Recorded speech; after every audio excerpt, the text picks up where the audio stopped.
কেমন হবে যদি পুরো পৃথিবীর সমস্ত মশা মেরে ফেলা হয়? গাড়ির উইন্ডশিল্ডে থাকায় ছোট ছোট কালো ফোঁটাগুলো কিভাবেই আপনাকে প্রাণে বাঁচায়? পৃথিবীর ধনী ব্যক্তিগুলো ধনী হওয়ার আগে তারা কিভাবেই বা জীবন কাটাতো? এমনই কিছু অজানা ফ্যাক্ট জানতে ভিডিওটি শেষ পর্যন্ত দেখতে থাকুন আর অবশ্যই ভিডিওতে একটি লাইক করে দিন। নাম্বার 1, আমাদের পৃথিবীতে মশার প্রায় ৩,৫০০-এর বেশি প্রজাতি পাওয়া যায়, আর যেগুলোর মধ্যে মাত্র ১০০ প্রজাতির মশার রোগ জীবাণু ছড়িয়ে থাকে। কিন্তু আপনি জানলে অবাক হবেন, পৃথিবীর ইতিহাসে এই ১০০ প্রজাতির মশার কামড়ে যত মানুষ মারা গেছে তার অর্ধেক মানুষও এতগুলো যুদ্ধ বা মহামারীতেও মারা যায়নি। এমনকি আমার মতো আপনিও হয়তো ভেবেছেন তাহলে পুরো পৃথিবী থেকে সমস্ত মশা মেরে ফেললেই সকল সমস্যার সমাধান হয়ে যাবে, কিন্তু এমনটা কখনোই নয়। তো দেখুন, এই মশাগুলো আমাদের ইকোসিস্টেমের অনেক বড় একটি অংশ জুড়ে রয়েছে। এর কারণ হলো বাদুড়, পাখি, ব্যাঙ, এমনকি ড্রাগন ফ্লাই এই মশা এবং তার লার্ভা খেয়েই তাদের জীবন ধারণ করে থাকে।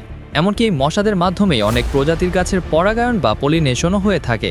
আর যদি সমস্ত মশা মেরে ফেলা হয় তাহলে সেই গাছগুলো মারা যাবে যেগুলো মশার মাধ্যমে পলিনেশন করে। আর এই গাছ বা উদ্ভিদ মারা গেলে প্রাণীদের মাঝেও খাদ্য সংকট দেখা দিবে। তো নিঃসন্দেহে বলা যায় এই বিরক্তিকর মশাগুলো আমাদের ইকোসিস্টেমের অনেক বড় একটি অংশ জুড়ে রয়েছে। এমনকি আমরা এটাও জানি না এই ছোট্ট প্রাণীটি না থাকলে আমাদের পৃথিবীতে তার প্রভাব কতটা ভয়ানক হতে পারে। নাম্বার 2, গাড়ির উইন্ডশিল্ডে ছোট ছোট ডটগুলো যে বানিয়েছে সে কতটা জিনিয়াস ছিল, এই ফ্যাক্ট জানার পর আপনিও চমকে যাবেন। তো দেখুন, 99% মানুষ মনে করে গাড়ির উইন্ডশিল্ডের এই ডটগুলো শুধুমাত্র ডিজাইনের জন্যই দেওয়া হয়ে থাকে, কিন্তু আপনি জানলে অবাক হবেন এই উইন্ডশিল্ডের ডিজাইন, সাইজ, এমনকি প্লেসমেন্ট সবকিছুই সাইন্টিফিক্যালি ক্যালকুলেট করে বানানো হয়ে থাকে। আর আপনি যদি উইন্ডশিল্ডে খুব ভালোভাবে লক্ষ্য করেন তাহলে দেখতে পাবেন বড় ডটগুলো গ্লাসের একদমই শেষে থাকে, আর গ্লাসের যত সামনের দিকে যাওয়া হয় ডটগুলোর আকার তত ছোট হতে থাকে। তাহলে এমনটা কেন থাকে? এটি কি শুধুমাত্র ডিজাইনের জন্যই দেওয়া হয়ে থাকে? কিন্তু এমনটা কখনোই নয়।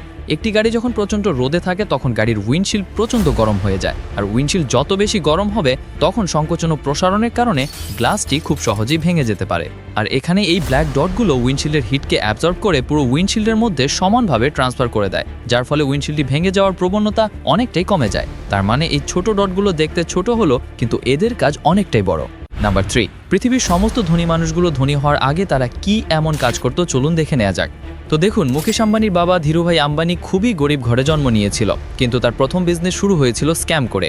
1928 সালে ধীরুভাই আম্বানি ইয়েমেনের একটি পেট্রোল পাম্পে কাজ করত, আর সে সময় ইয়েমেনের রূপার কয়েন প্রচলিত ছিল। আর ধীরুভাই আম্বানি যখন এটি জানতে পারে সে তখন সেই কয়েন গলিয়ে সেগুলো বিক্রি করতে শুরু করে।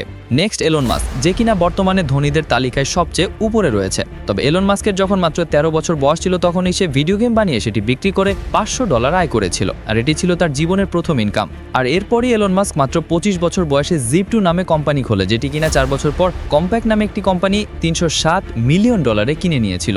আর এরপরই এলন মাস্ক X.com নামে কোম্পানি খোলে, যেটি কিনা বর্তমানে আমরা পেপাল নামে জানি। এমনকি স্পেস এক্স বা টেসলা মোটরস এই পপুলার কোম্পানিগুলো তার হাতেই শুরু হয়েছিল। নেক্সট জেফ বেজোস, যে কিনা তার ক্যারিয়ার শুরু করেছিল ম্যাকডোনাল্ডসে চাকরি করে, এবং তার কাজের বিনিময়ে তাকে প্রতিদিন মাত্র $3 দেয়া হতো। কিন্তু 1994 সে একটা গ্যারাজের মধ্যে মাত্র 2 থেকে 3টি কম্পিউটার নিয়ে ই-কমার্স বিজনেস শুরু করেছিল। আর এখন তার সেই কোম্পানি অ্যামাজন কোথায় গিয়ে দাঁড়িয়েছে তা আমরা সবাই জানি। আর এমনই সব অজানা ও মজার ফ্যাক্ট জানতে মিস্টার ফ্যাক্টস বাংলা চ্যানেলটি সাবস্ক্রাইব করে পাশে থাকুন।